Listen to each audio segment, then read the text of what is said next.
When I was young, I mean, I am asthmatic, and I really did enjoy cross country or anything like that, the longer stuff. And I would always say, no, I'm a sprinter, I'm an asthmatic. I literally will do 2 laps of the track for my warming up and that's it. And now sort of when I've started doing more endurance sports, I mentioned my father was a 400 meter runner, and I think I would have been an amazing 400 meter runner if I had the fitness now and the speed endurance back then. You live and you learn, and I probably would do it the same if I did it again. Definitely. And then, so what was your experience like at school then when you obviously Millfield, it's an historic establishment? But I guess were you born in there as well at Millfield? So what was that bit of a culture shock, or how did you find it when you first landed there? Yeah, I mean, so you mentioned I had an older brother, and so very Asian way, my brother sort of was sent to all the very good schools, and I went to a state school nearby, my sort of junior school, and then went through a phase of being very accelerated. So I was doing all of the work for the year above me. From Coordinate Sports, it's the Drive Phase, a show about sports founders, leaders, and experts, and the stories behind their business journeys. Our guest this episode is Rowena Samarasinhe, partner at Level. She's a sports lawyer, consultant, and entrepreneur, and from an early age, she realized that making sport accessible for everyone was a key part of where she wanted to focus her career. After training as a solicitor, she went on to become a commercial transactional lawyer, specializing in sponsorship and revenue generation for athletic events and the athletes themselves. During the show, we discuss her experience of negotiating deals and commercial sports partnerships, as well as lessons learned during a career in sport. We also talk about her passion for rugby and athletics and future projects and ventures. Enjoy the show. I'm delighted to welcome Rowena Samarasinhe to the show today. Rowena is a sports lawyer and commercial consultant, recognised in the General Counsel Powerlist in 2018, highlighting the most influential in-house lawyers worldwide. And she's currently got a really exciting new project we're going to get into later on around rugby. But now, welcome to the show, Rowena. Thank you very much, James. Thank you for having me. Nice. My pleasure. I'm talking a little off the recording there around kind of our backgrounds, shared interest in track and field, etc. So normally we introduce our guests and get to know them a little bit better. And the best way to do that is kind of looking back at their early sporting experiences. So for yourself, how was your childhood and kind of sport? What role did sport play for you growing up? So I grew up in a sports family. My father and all of his brothers and sisters were international athletes in Sri Lanka. And so it was always a big theme in our lives, I guess, taken to sport at early ages. My very first rugby match, I was about 7 years old. I'm actually Cardiff Arms Park. Rugby players, right? Rugby players, but also my dad he ran the 400 metres. He was a swimmer, water polo, and he played hockey as well. So he was a few sports. And actually I did one podcast once when I didn't mention that he did also play cricket. So it wasn't one of his main sports, but he was also a cricketer. So it's important because everyone only thinks of Sri Lanka as cricket. So. But we are famous for our rugby heritage. So I was very much brought up within the sports sphere. I played netball when I was very, very young, but I started running when I was around 9 years old, when I asked my parents to take me to the athletics track because I wanted to try something different and just fell in love with running fast. I wasn't that fast to begin with. I mean, given you kind of, like you said, the heritage in the family, obviously there was an expectation, I'm assuming, of having an active lifestyle and being active, but what about being competitive? Was that kind of there from an early age as well, so that expectation from your parent? So my father had focused almost 100% on his sports career, and he was very fortunate to go to one of the big public schools in Sri Lanka where they played a lot of sport, and he didn't focus so much on his studies, but he became a tea planter as they sort of did back then, his sort of peer group. My parents emigrated to England and he didn't have any qualifications. He really struggled. So really right from day one, actually it was probably the opposite for us. It was like, okay, we're going to expose you to sport and show you the world of sport. But really the focus for us was always on studies. So right from the start, my brother's 6 years older than me.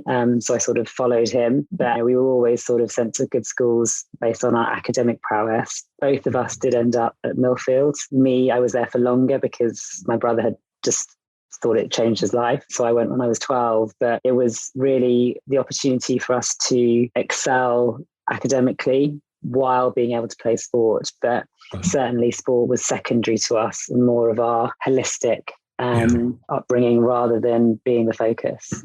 But Millfield, given that combination, is probably one of the best places you could end up, right, in terms of the mixture of sport and sport facilities, heritage and academia. So we always ask this question in terms of influential people, and you kind of, obviously your father, parents would have been a big influence on you, but was there anyone at school, potentially teachers or your peer group in school, that maybe inspired you from a sporting perspective?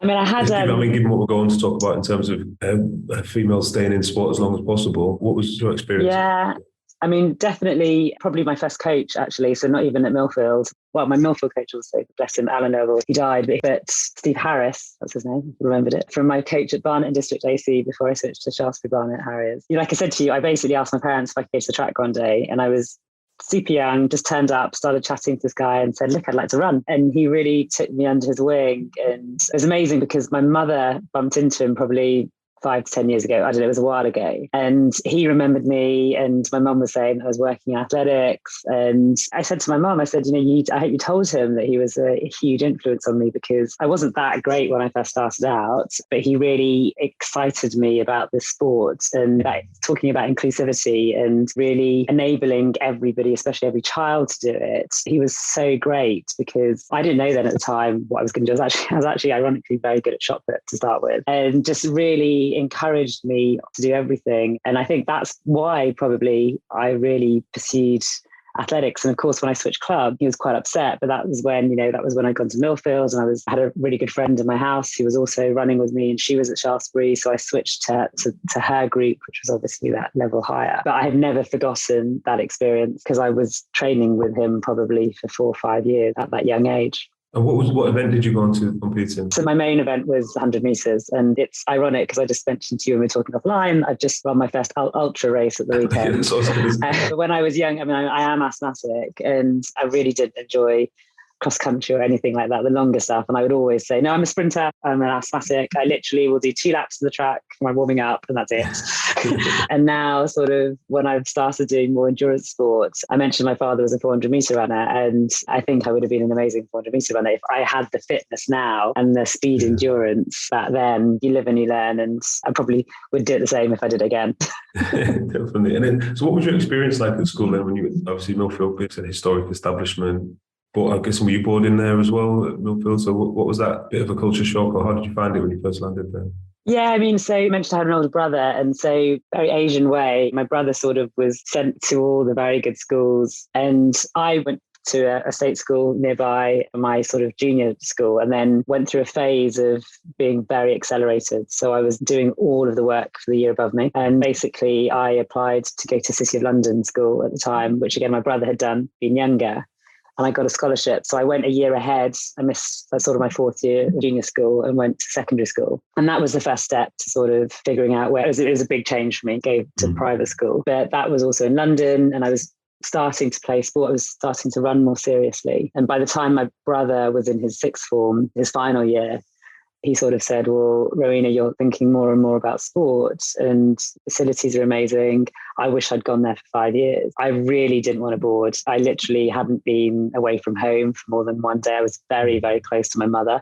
So the idea of boarding was a bit, but I did love the school. So I just thought, I'll see if I get a scholarship. So I applied. I also did mention I was also a pianist. So I sort of had these 3 things together, which made me sort of the model Millfield pupil. And so I got the scholarship and went at the age of 12. And literally, I still remember my first day when they dropped me off, and I was literally grabbing my mother, chasing the car, crying. I think the house mistress was like holding on to me, and my brother and my dad were like grabbing my mother. It was quite traumatic. But the whole time through Millfield, I would say I was homesick. The minute I finished school, I actually went to Sri Lanka, because that's when I did a year running, and I was fine.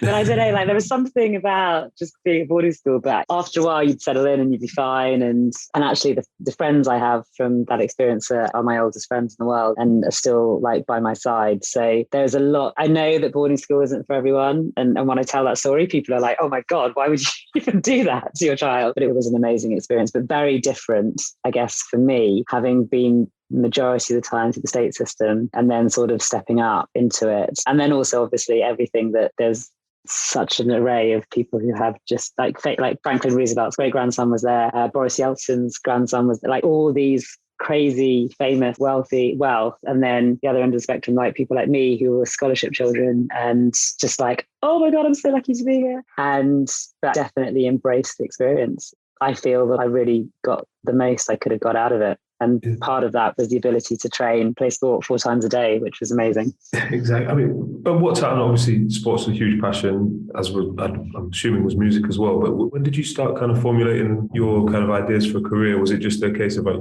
law was always going to be there, and it's like trying to fuse the two passions together, or did you have a clear plan to say sports law, commercial consultancy, that there in secondary So it's a bit of school? both. In answer to your question. So I started off, actually I wanted to become being a lawyer around the age of 16, but I was very focused on human rights. And again, my mother has a charity. We've all, actually both my father does as well, but we've been very much brought up with that. Very fortunate to have left Sri Lanka during incredible period of war. Like my entire life from 83 to 2009 was a civil war, and there were pretty bad things going on there. So I think that affected me, that I felt very fortunate. So I started off wanting to be a human rights lawyer, actually. And a lot of my subject choices, I did my 3rd year of my degree in Singapore and did a lot of UN law, international humanitarian law, just a lot of things that I'm very much focused towards that. But then I guess I had a bit of a shift when I decided to stop running. I joined a corporate law firm and I started to think more about other options. And one of those options was, a la Jerry Maguire, becoming a sports agent. And I thought, well, actually training as a lawyer is a really good grounding for that.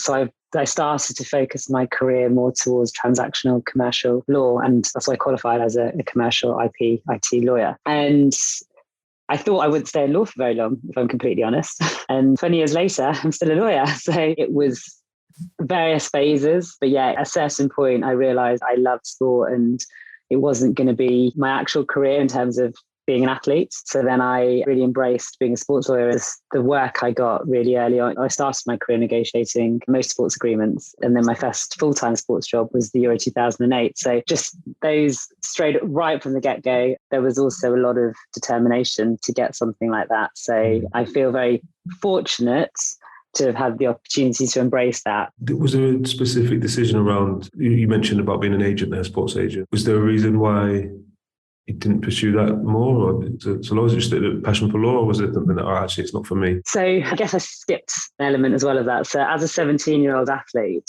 I remember running in London and then running in Millfield and seeing all this unbelievable talent dropping out. And it was always girls and minorities. And I just remember being like, why are you all quitting? And it was like, got to go and get a job and put food on the table. Yeah. And it really imprinted in my mind. And I remember thinking, why doesn't the industry do more to keep these people, especially these girls, in sports? So I think right from the outset, I was imagining myself really focusing on these up and coming athletes and giving them opportunities, and actually jumping ahead to when I set up my own business. At the start of it, that was really what I wanted to be doing, and do ad hoc advisory work for some of these athletes. But the challenge is making that into a viable business. And then I guess most of my career since after I left UEFA and worked with Dentsu, which is one of the big Japanese advertising agencies, my big project was athletics, and I worked with a lot of agents. And actually what I saw was that I was less interest in the management side of it, but actually it was the commercial side that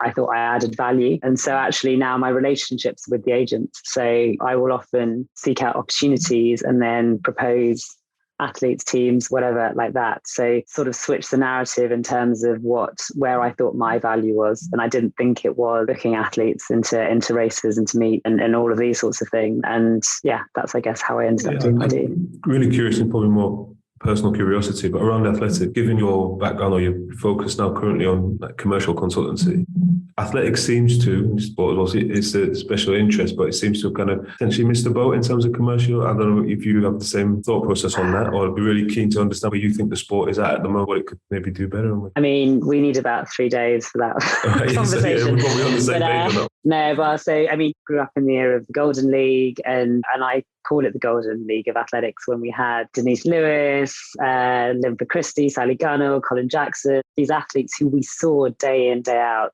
racing Saturdays, or like either I was playing sport or I was watching Grand Slam. So we had so much access to watching sport and watching athletics, and we had these amazing role models in front of us. I think athletics has had this continuous roller coaster. Then there was Marion Jones, and then the doping scandals, and that really big one that sort of shook us. And then athletics went through its own sort of branding when they created the Diamond League. It's the challenge now for me, having sold athletics for 15 years of my career, is that right now it's really difficult to follow. So outside of the Olympics, the World Championships, there's no narrative in the season. So you don't sort of work your way through the season like Formula One or any other sport and then come out, well, I've raced this many times and I've won this many times, therefore I'm the ultimate champion. Some athletes may not even compete against each other. There's no incentive for them to do that. And because it's not a team sport, it's really difficult to follow, I think, now. And I put my hands up as an ex-athlete, as a passionate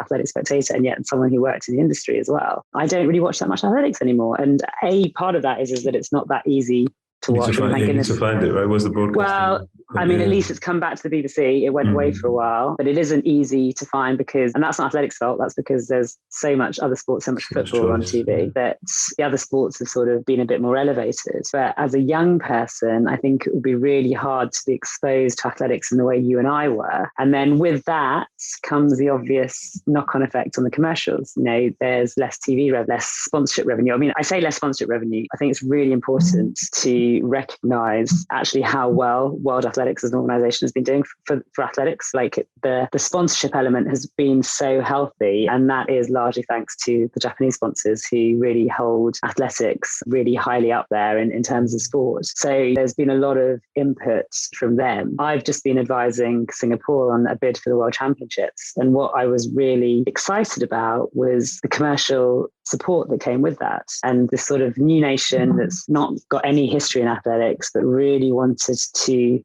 develop the sport. And then the opportunity was really a sort of sportainment one, like what they've done for Formula One. So that, I think, is great if we can see more of these cities coming forward, bringing with them new commercial opportunities, because right now it's a challenge. You know, unless you're in the top 10 of the world, it's hard to get a manufacturer sponsor. It's hard to get paid for a lot of these to compete. It's really challenging for athletes. And it makes me sad because, you know, we know how much effort goes into that, right? And you know, sure. Not even to this level. But I also think as well, right?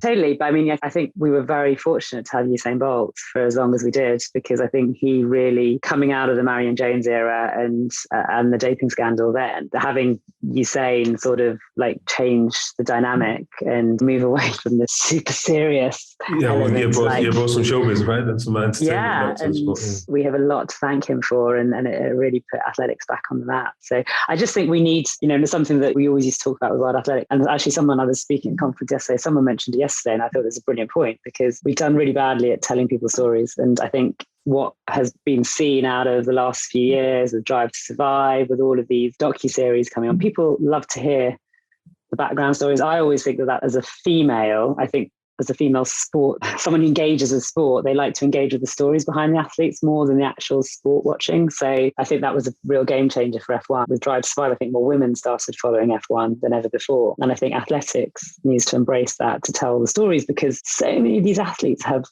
unbelievable stories. I mean, things that you wouldn't even know about. Aries Merritt, I don't know if you remember, he won a bronze medal in Beijing and then had a kidney transplant like 3 days later. Just all these, and that's one.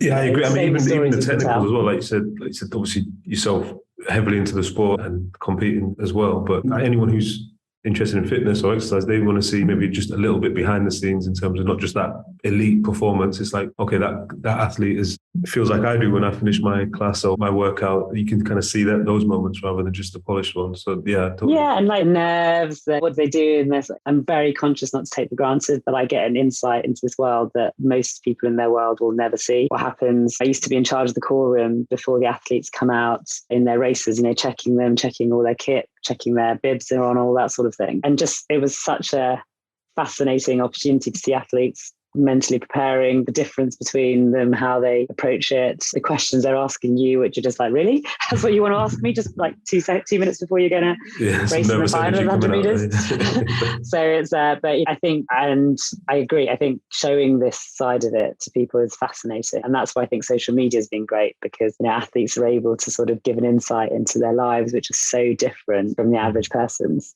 I agree. And then I think for me, just changing gears slightly, I know Rowena was within in-house law, And you made that decision to, you mentioned start your own business. What was that kind of jump like to know, right, I'm ready to, because it feels like a more of a shift into sport, like supporting sports administration. Might be reading it wrongly at that point, but it's around 2019, right? Yeah, no, exactly. And it was, oh my God, it was one of the biggest challenges of my life, this incredibly stable role where I don't think I'd, speaking out of turn when I said I made myself a little bit indispensable, and to move out of that and follow my passion, which was exactly that. I was like, I'm doing all the stuff on the commercial side of sport, don't really feel like I'm developing sports. And I still had that thing in my head about these 17-year-old girls dropping out of sports. And I just felt, how can I be doing? And actually, funny enough, I wrote to Seb Coe when I resigned, and I said to him, it's not because I don't love what I'm doing. I really want to be much more involved in the development of sport. And I think there's no space for that because there's so much work for me to do in this role. So actually,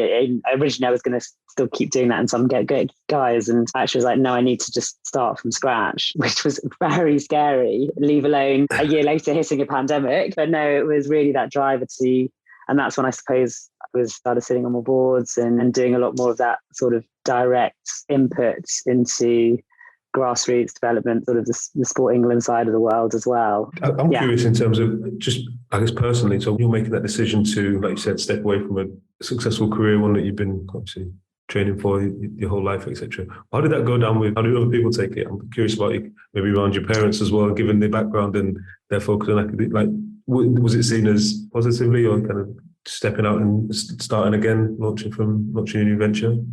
I think by this stage, my parents had just like nothing surprised them. I mean, I still remember when I signed my training contract, and telling the story yesterday, actually, I'd deferred it for 8 months so I could go traveling. And I remember my contract being on the table and my dad seeing it and was like, why is there a March 2003 start date on this contract? And I was like, there's no rush. Yeah. I really want to travel the world. I really wanted to go to South America, really wanted to do a bit of ski season. So I think by that stage, not only did nothing surprise them, but I think also they confidence in me by that stage to know that maybe I was naive a bit. But I think by that stage, they thought I'd be fine. So actually, I did have their support. But other people, funnily enough, a lot of people kept calling me brave. And I remember thinking, I think it's a real lawyer thing.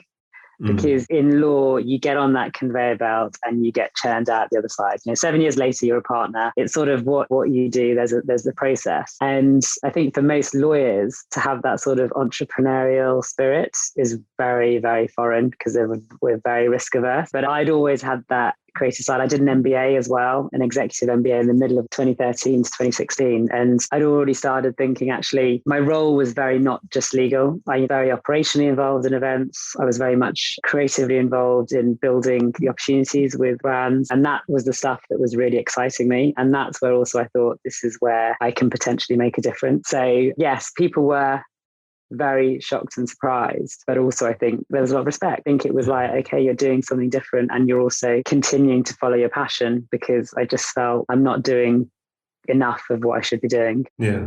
I mean, we're going to go on to talk about the kind of current projects that you've got going on, but in terms of your business as it is now, how do you define it in terms of, there's a consultancy side, there's a law side? Is it very kind of project based, or how do you kind of define Great that? Question. No one really knows. I always say I've got to get my elevator pitch right, because the problem is it changes. Honestly, all the time it changes. I would still say I'm a lawyer. That's my sort of fundamental piece, but I think you still practice because you're a partner with Level, exactly. So I still, and that's very much commercial. A lot of what I was doing before, sponsorship agreement, representation work. I have also done my own, so the deals I brokered, one for the All Blacks, did one for Usain Bolt. I also then negotiated the legal side as well. So that was this whole full service opportunity that. So, I was going to say, I'm really interested in that one. Can you drill down into, let's say, one of those deals that you said you did one for the All Blacks or for Usain? How does that come about? Is it a case you've packaged something and brought it to him or to them? Or is it kind of they're talking to them, they think, right, we need to get Rowena involved to hash this out and get it over the line? Or so it's a bit of both. So a lot of brands come to me because they know of my network, and also brands I've known for a long time. That's the one I enjoy the most. Before lockdown, before COVID, that world, a long time ago, I had one brand come to me and asked me to sort of build out an opportunity for them for the Olympics. And so I went as far as sort of a tech opportunity, because I'd met these people who were doing this unique marketing with WhatsApp, and they were an e-commerce company. And so sort of even built out the actual campaign in sort of basic terms, and then picked the athletes that I thought it would work with, and then presented that to them. And I loved that whole sort of, your primary goal is to get people's details. That's what you want, personal details that you can market to them so that you can get a database. And so how can I create something that's going to do that while creating something that's really exciting? And that was the deal I did for the All Blacks. But the brand came to me because they knew that I had a relationship with them. They had a relationship with them, but for some reason it had never got further. So I believe that my involvement really helped them sort of pinpoint what it was that they were seeking to achieve, how the partnership could do that, and then also sort of looking at it in a very different way rather than just advertising boards like that. A lot of historical commercial deals were just sort of,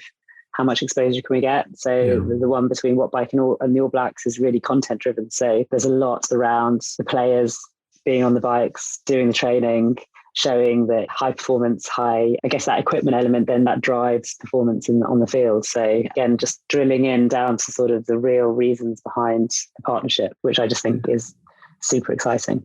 Yeah, I love that. We've had a lot of guests on the show where they're working in kind of that third sector, that kind of sport for good type environment, where they have brands come to them effectively for a CSR strategy or CSR project. Whereby that it's great for us to hear like the other side of, generally brands are commercial, right? So they need advertising and marketing and things that are effective and engaging. So it's great. Yeah, but I think there's that intersection now with CSR is really fascinating. And it's something that before COVID, I was trying to push out. Again, one of the big things is around purpose-driven marketing. It's that authenticity, right? It's like getting that brand message across without feeling forced. Totally. And but I think there's so many initiatives out there that you can bring brands in to sponsor that, but then have this association with your core brand, but actually be doing some good with that alongside it. And I remember at the time sort of really trying to push out these opportunities. It's quite, rights holders are really nervous about it. Whereas I think post-COVID now, I think there's really, and obviously post-Black Lives Matter as well, that happened in the middle of that. I think that ESG, CSR, I think everyone's much more broader thinking, which I think is really exciting. And especially now with women's sports, I go to brands and I'm just like, sponsor the women, because A, you're going to get a much nicer price tag on that. But B, they will market so much for you. They will literally be out there pushing your brand, because it's been so difficult up until now. And it's wrong because it's appreciative, but actually it's great. I think women are much more marketable in that sense. I think a lot of the men have sort of this other level of fame now that it can be more challenging. So yeah, for sure. And I think, like you said, with that change of attitude, maybe it's the consumer sentiment as well. People are more interested in what the brand stands for, what it's about. So they're going to look into it a little bit more, and do it authentically as well. Not just sponsoring women's sport because cool and sexy at the moment. I'm doing it because I genuinely believe in what this can do. And you see that brands who've sponsored women's football for so long. I am like up there. I was at the Euro final with Visa, and the guys I was with were emotional because they were in 2004 standing on the sidelines in like the middle of nowhere watching these events, and now to be in a jam-packed, record-breaking Wembley Stadium, it was really special. So it's like investing, right? The ROI for that early investment, or being the first one there, or the early investors in sport as it's growing, they're a lot more appreciative when they are successful. I suppose when it comes down to that renewal of the agreement, right? Maybe it's an easy conversation. Yeah. I don't know if we can talk much about it, but I know you've got a really exciting project going on in rugby, and what that looks like. If you're able to share, or you want to know about that? I mentioned to you, my background is I'm from a really staunch rugby family in Sri Lanka, which everyone is always like, what? Sri Lankans play rugby? Where I grew up going to club games where we had 20 or 30,000 people. Schools rugby, it's a huge sport for us. And I've obviously sort of been to World Cups from, I think 99 was my first World Cup I remember going to when I was here. And it's a sport that I love, but I've never really understood why I still go to Twickenham and there aren't that many people like me. And then when I think about the price tag of ticket, when I was little, I remember my ticket saying £25, and then now it's £125, and that isn't going to help that sort of narrative. So I was asked to support a new franchise tournament in rugby, similar to the IPL and the 100. And I thought it was really exciting because I thought it was a really good opportunity to drive excitement back into the sport from a playing perspective. But personally, I also saw this as a real opportunity to engage truly globally in rugby. The World Cups, well, not even the World Cup, sort of the Northern Hemisphere, Southern Hemisphere tournaments are very much dominated by 8 to 10 countries. And outside of that, it's very difficult for a lot of these countries to compete at that level. Again, personally for me, that Sri Lanka will never be at a World Cup. But then I saw actually there's the opportunity for me to have 5 players in the player draft in this tournament and expose a country that no one knows plays rugby. And that's just one example. There's hundreds of them. Talking to a lot of the unions, I really got to sort of understand the challenges that a lot of them have. And a big part of it also is around the fact that, not dissimilar from athletics, rugby went through professionalisation, but still really hard for them to earn a decent living. And I was mentoring one of the female Scottish players last year as part of the Women's Sports Trust Unlocked programme. And she wasn't playing club rugby because she was doing teach training, because she was thinking about her future. Yeah. Because forget about the men, the women, just anywhere near enough money. So it's not really professional because, you still have to have a career alongside that or have aspirations for a career. So actually that point about the money coming into it is actually very important, because talk about player welfare and the concussion debate and all of this stuff, which is very relevant. And by the way, this is a 12s format of the game where you have less players on the pitch, you have more space to run the ball, it's faster, it's more running rugby, less contact, therefore less hit. So better from a welfare perspective. The idea was that it would be played by 15s players, which is also an inclusive element because every single player in the team can play. But the idea was that they'd always go back to playing 15s, but take this style of rugby back into the 15s game. So there was that element of it, but then also from a welfare perspective, there's financial welfare, and this was an opportunity for the players to some life-changing money and some. That's the thing in terms of putting their bodies on the line, and like the career is a contact sport, right? I mean, like you said about athletics, it's one thing, but then also with rugby, boxing, other like combat sports, you are putting your health on the line for the entertainment. You should be I'm all for that in terms of you should be compensated. Yeah, and the money for me is certainly ancillary. Like I've spoken to a lot of players as well in this process, and the players are really excited about it also because very rarely you get to play alongside each other. They're always head to head. Sometimes we have some foreign players playing in Premier Leagues, Premiership. Some players go to France, but very rarely would you have a truly international team. So that was really exciting for the players to be playing a different style of rugby with other players coming in with bringing their flair as well. This is rugby union, right? So not cross-code. Yeah. You are bringing in rugby league players as well into that. I mean, we could do. I just thought when you say about bringing different, it's political enough with rugby union, so I'm just focusing on that right now. There's some Aussie rules players in there as well. Or something. Yeah. I mean, in theory, if we all want to sing Hansing around the campfire. No, I mean, the idea was that this is for union players. And yeah, I mean, look, I really passionately believe in it. I think it's really exciting, everything that's going on in the Web3 world and the metaverse and the ability to create something from scratch and feed in all these digital advancements and build something really, truly differently, which my goal is to bring 20 million pounds into the sport. And because I haven't got any incumbent rights holder agreement, I can start from scratch and I can create a strategy and then build the commercials around that. And that's where I think that's looking at that Web3 world or whatever it's going to look like you don't have to deal with the legacy issues to try and shoot on it into a new world kind of thing. Yeah. And it's really difficult to speak to a lot of federations about this. It's really difficult as to how there's one guy out there who's got a virtual stadium ready to be used. But a lot of people are just like, how can we do this? How can we work around all of that? So, and I think this is the secret to bringing in new audiences, especially like rugby, some of the other sports where athletics is another one, we have this aging fan base. It's not going anywhere, it's going up. So how do we really attract the youngsters? And I think creating something that's really digitally driven is really exciting, but still supporting, absolutely not pushing out the traditionalists and the people who followed and been there and stuck by the sport for having the physical event in very much the traditional way. So I just think the opportunities that this opens up are really exciting. Yeah, it definitely sounds exciting. Hopefully before launch, hopefully you'll come back on and talk to us all about it then again. Just switching gears slightly, when we talk about kind of business philosophies or things you picked up along the way in business, but I really want to try and pick your brains while you're here and ask you if you've got any tips for negotiating better. So any of our business owners listening where they're trying to do deals or they're looking for maybe an edge in negotiations or potentially just how to engage the lawyer or what to look for when you're trying to find someone. Hire me. Definitely.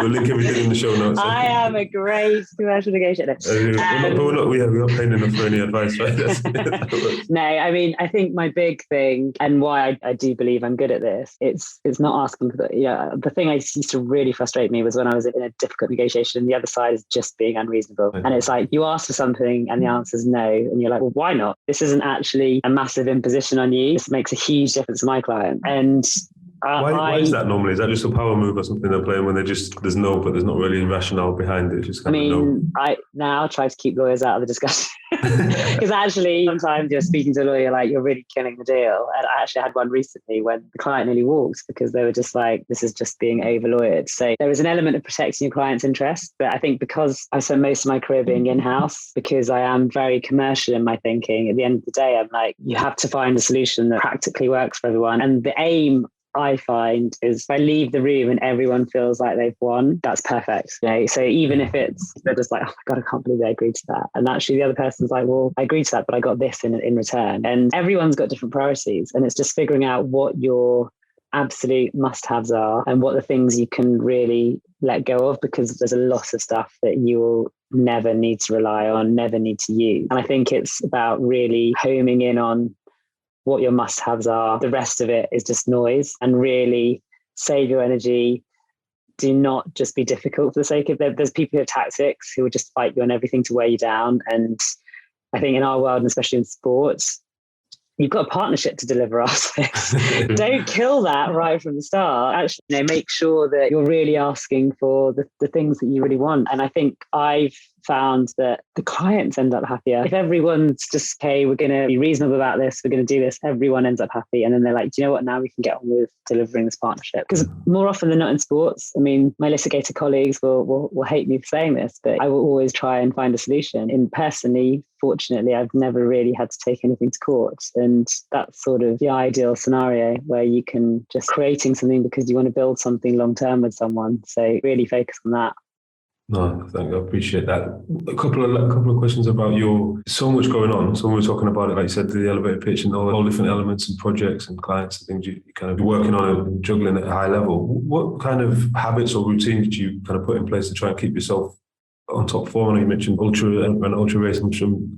I'm assuming that's pretty time consuming to get the miles in. What is it that you kind of lean on when you times of stress or to keep your performance there? So I've always been a terrible sleeper. So, and actually the sport thing is both a mindset thing for me because it is my me time. So I've actually stopped listening to music. I listen to podcasts sometimes when I'm running, but it's just a time for me to process. I think taking that step back, especially when you're in a creative role, it's really hard to be creative when your mind's just going 1,000 miles an hour. So actually, even this last month, I've really taken a step back and had a bit of a break. And it's funny when you do that, how much stuff lands on your desk. And suddenly it's because you've got this space to answer my emails, to think about things, to engage with people in the right way and not just be like, oh, give me 5 minutes. And that's sort of not in our world, which is very relationship driven time for people. I think and I'm still learning. It's not taking on too much and making sure I do have that time, but really for me, sport, I do part live in the mountains. That's a really important space for me because I'm practicing what I preach. I'm talking about why sport